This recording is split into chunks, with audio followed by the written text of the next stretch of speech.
यीशु मसीह को अपने हैकल में लेकर आए ताकि वो मखसूस किया जाए, उसको बरकत दी जाए। और उन्होंने इस रवायत को शुरू किया। मगर क्या आज के दौर में हम इस रवायत को पूरा करते हैं? हम यीशु मसीह जो मुकद्दस मरियम और यूसुफ ने किया कि 8 दिन के बाद बच्चा यीशु को वो लेकर आए हैकल में, हम अपने बच्चों को मखसूस नहीं कराते। पहले हम दुआ करते हैं कि खुदावंद हमारे बच्चों को बरकत दे, इन्हें औलाद जैसी नेमत दे। खादम आते हैं जी, पादरी साहब, बुआ जी दुआ करें, खुदा हमारे बच्चों को बच्चों जैसी नेमत दे, बरकत दे उनको। खादम दुआ करते हैं और के खुदावंद इस जोड़े को बरकत दे। और जब वक्त आता है, वो जोड़ा बरकत हासिल करता है, तो क्या करते हैं हम?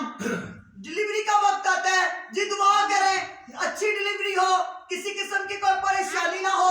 खादिम दुआ करता है कि खुदावंद इनकी सारी परेशानियों को दूर कर। और फिर जब बच्चा पैदा होता है तो क्या होता है जी, बच्चा जो है पहले जी, अब इसका 1.25 महीना है, 40 दिन माँ ने जी चर्च नहीं आना, पाबंदी चर्च पे है, चर्च नहीं आना। अगर खुदा ना खास्ता बच्चा बीमार हो जाए तो हम उसको जल्दी से भाग के डॉक्टर पास ले जाते हैं, हॉस्पिटल ले जाते हैं और चर्च नहीं लाते। अपने बच्चों को चर्च लाना पसंद नहीं करते, मखसूस नहीं करवाते। आप देखिए गैर कौम को कि जब उनके बच्चे पैदा होते हैं तो वो क्या करते हैं? उनके अजान दिलवाते हैं।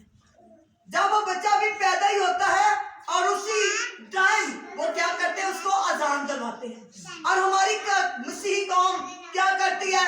1.25 महीना हो गया, चलो जी हाँ नान के चले जाओ, चर्च दी खैर है, कोई गल नहीं, नान क्यों हो, दवा 100 महीना हो गया तो चर्च का कोई पता नहीं। इसीलिए हमारे बच्चे खुदा से दूर हैं, हमारे बच्चे नशा का शिकार हैं, क्योंकि उनको बरकत से खाली रखा जाता है, वो खुदा की बरकत से खाली रहते हैं। तो और देखें कि कलाम में भी लिखा है कि जब माँ बाप बच्चों को यीशु के पास लेकर आए तो यीशु ने उनको क्या दी? बरकत। अगर आप चाहते हैं कि आप तरक्की करें, बरकत पाएं, तो जैसे मुकद्दस मरियम और यूसुफ, जब यीशु मसीह बाइबल मुकद्दस में हम देखें कि ये ना सोचे कि बुआ जी शायद अपनी तरफ से कह रहे हैं, हम देखें बाइबल मुकद्दस में से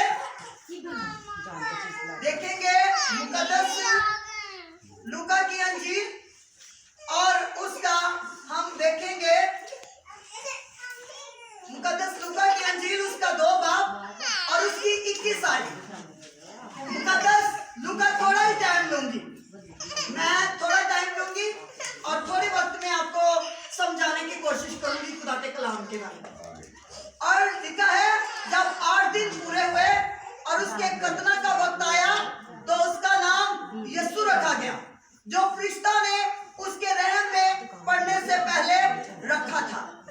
और फिर लिखा है फिर जब मूसा की शरीयत के मुताबिक उनके पाक होने के दिन पूरे हो गए तो वो उसको यरूशलेम में लाए ताकि खुदावंद के आगे हाजिर करें। जैसा कि खुदावंद की शरीयत में लिखा है कि हर एक पलोठा खुदावंद के लिए मुकद्दस ठहरेगा और खुदावंद की शरीयत के इस कौल के मुताबिक कुर्बानी करें कि कुबड़ियों का एक जोड़ा या कबूतर के 2 बच्चे ना हो। और देखो यरूशलेम में शमौन नाम एक आदमी था और वो रास्तबाज था और खुदा अदर्स और इस्राएल की तसल्ली का मुंतजिर था। और उसको रूह कुदस से आगाही हुई थी कि जब तक तू खुदावंद के मसीह को देख ना ले, मौत को ना देखेगा। और रूह की हिदायत से हैकल में आया और जिस वक्त माँ बाप उस लड़के यीशु को अंदर लाए ताकि उसके लिए शरीयत के दस्तूर पर अमल करे, तो उसे अपनी गोद में लिया और खुदावंद की हम्द करके कहा, ऐ मालिक अब तू अपने खादिम को अपने कौल के मुताबिक सलामती से रुखसत कर, क्योंकि मेरी आंखों ने तेरी नजाकत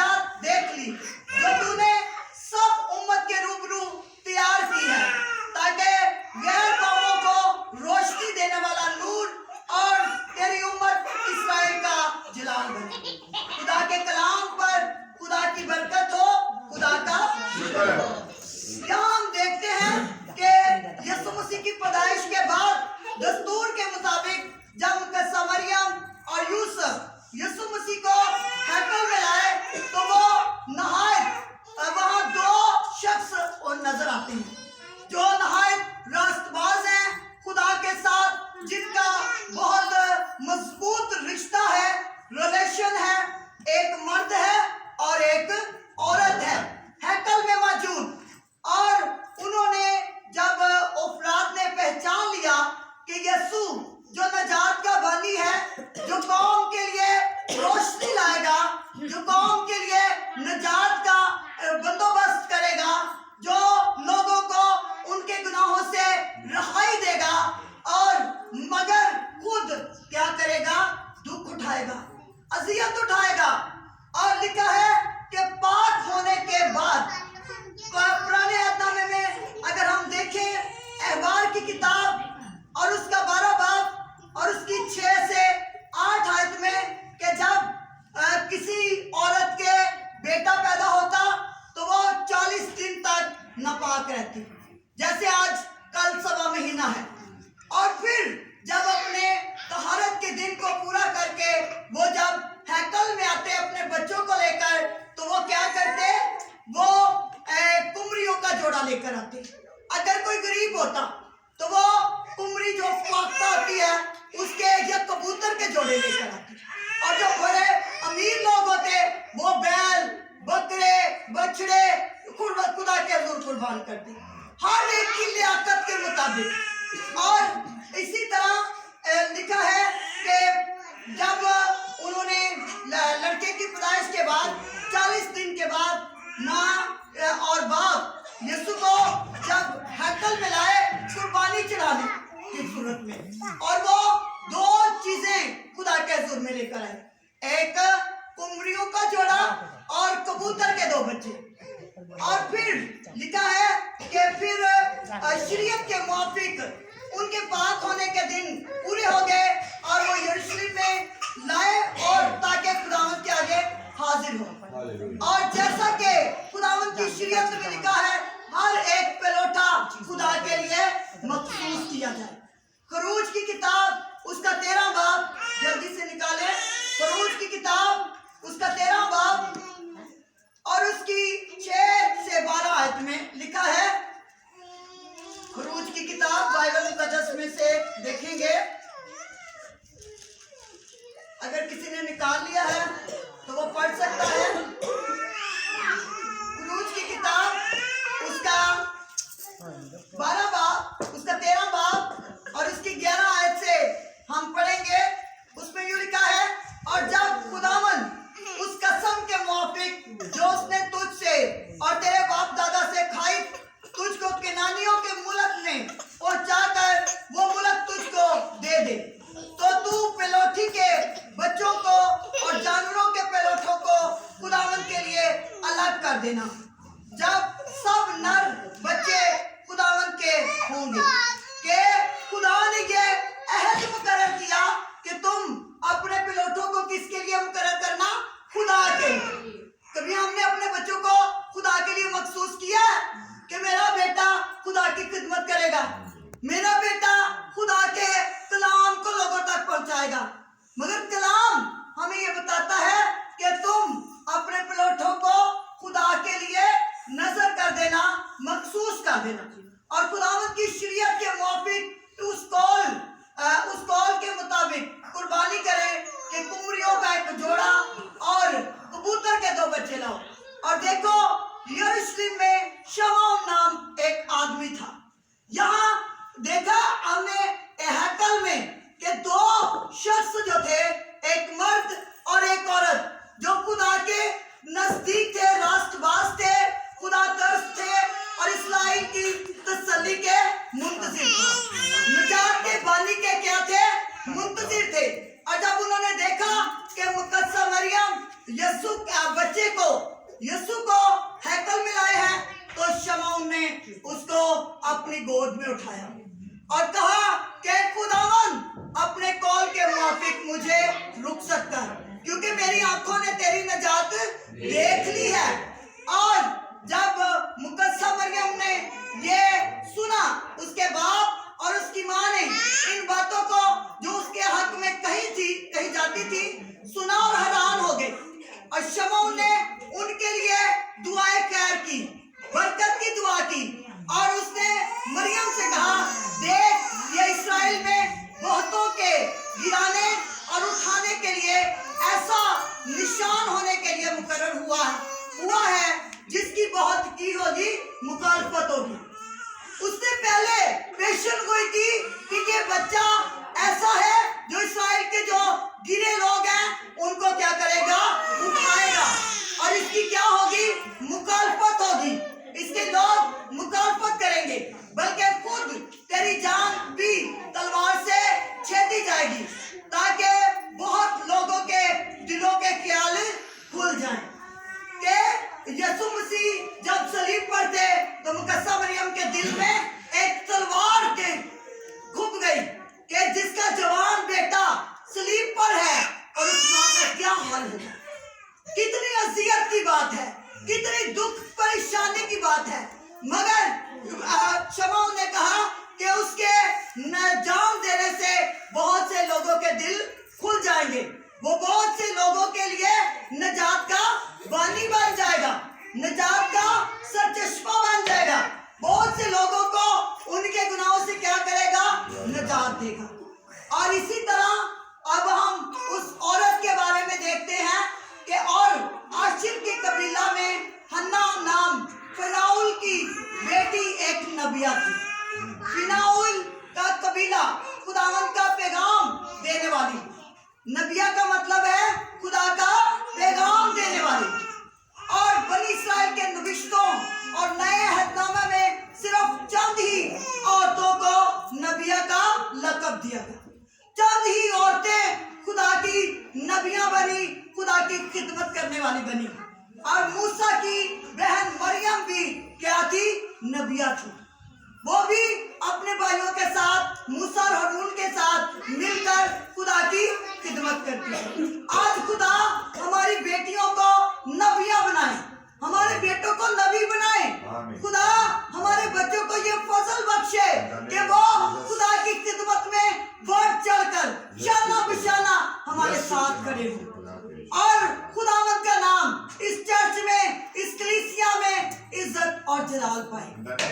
और लिखा है कि वो एक उम्र रसीदा थी, बूढ़ी थी, बहुत ज्यादा उम्र की थी। और वो क्या थी, अपने कवारपन के, उसने अपने कवारपन के बाद 7 साल एक शौहर के साथ गुजारे। 7 साल वो अपने शौहर के साथ रही और उसके बाद वो 84 बरस से बेवा थी। 7 साल शौहर के साथ भी गुजारे हैं और 84 बरस हो गए हैं कि वो बेवा है।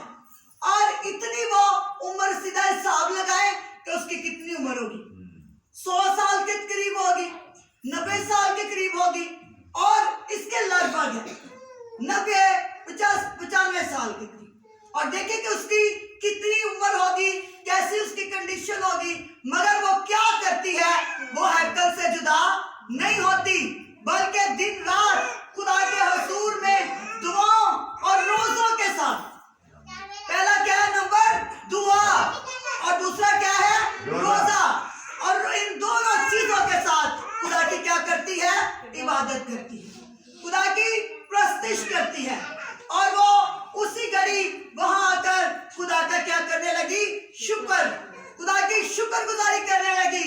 जब उसने यीशु मसीह को देखा और उन सब से जो यरूशलेम के छुटकारे के मुंतजिर थे उसकी बाबत बातें करने लगी।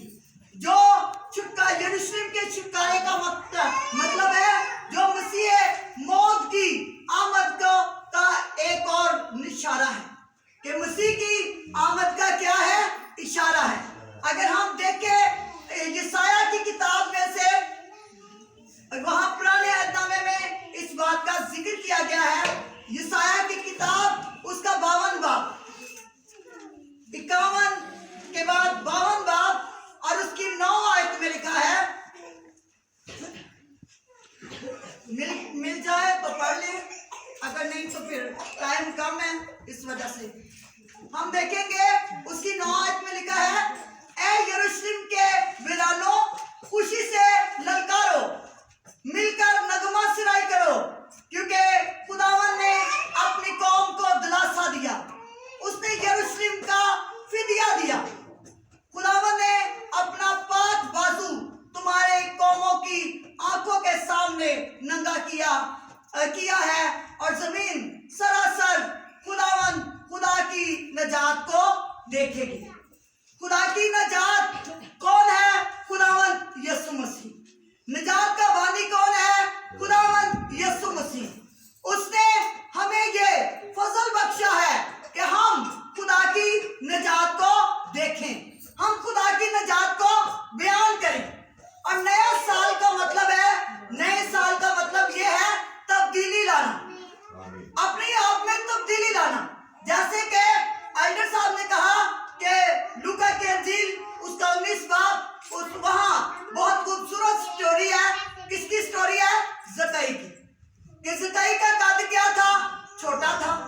वो खुदा को देखना चाहता था, यीशु मसीह को दीदार करना चाहता था, और वो कोशिश में था मैं कैसे यीशु को देखूं, बेचैन था। कभी हम यीशु को देखने के लिए बेचैन होते हैं? यीशु को हम कैसे देख सकते हैं? कलाम के जरिए। कलाम के जरिए हम यीशु को देख सकते हैं। और वो उसने कहा मैं क्या करूं, जब भी यीशु गुजरता है इतनी आवाम होती है, मैं तो यीशु को देख नहीं सकता। और जब एक दिन उसके ज़हन में एक प्लान आया, उसने कहा क्यों ना मैं दरख्त पर चढ़ जाऊं तो मैं यीशु को देख लूं। और उसने वो गुलर के दरख्त पर पहले ही चढ़ के बैठ गया। अभी यीशु वहां से गुजरा नहीं है, और वो पहले वहां जाकर बैठ गया। और जब उसने वहां से यीशु मसीह गुजरा, तो यीशु मसीह तो कामिल खुदा, कामिल इंसान, खुदा तो इंसान के ख्यालों को, इरादों को जानता था।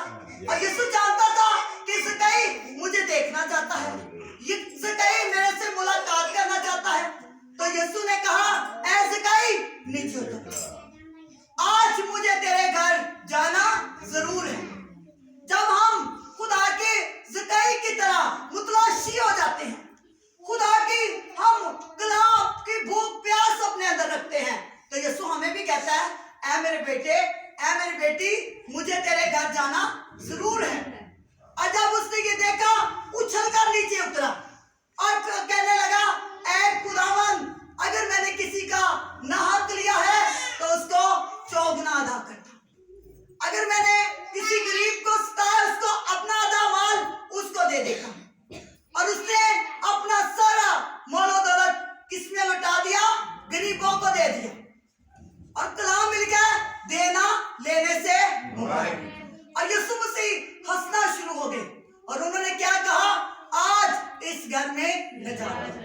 अगर आप चाहते हैं कि नया साल आपके लिए नजात का बाइस हो, तो आप भी ज़कई की तरह अपने आप को बदलें और नए साल में नया अज़म करें, ताकि हमारी जिंदगियों में यीशु मसीह का नाम जलाल पाए। खुदावंद आज के कलाम के वसीला से हमें बरकत दे।